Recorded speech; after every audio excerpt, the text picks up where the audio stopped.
मैं रो पड़ूंगा, खुदा के बंदे मैं रो पड़ूंगा, अगर किसी दिन दोबारा मुझसे मोहब्बतों का सवाल पूछा, जवाल पूछा, मैं रो वाह पड़ूंगा। वाह। मैं उसके दिल में रहा हूँ लेकिन अब उसके दिल से निकल चुका हूँ।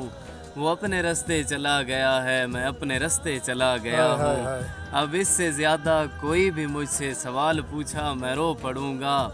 था मेरी आँखों का जो भी तारा, सभी से ज़्यादा मुझे था प्यारा। था मेरी चिलमन का एक सितारा, वो कैसे मुझसे बिछड़ गया है, कमाल पूछा, मैं रो पड़ूंगा।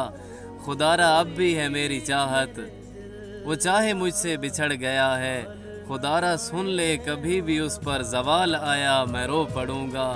अभी मैं खुश हूँ, अभी वो भूली हुई है मुझको, मगर अचानक कभी जो उसका ख्याल आया, मैं रो पड़ूंगा।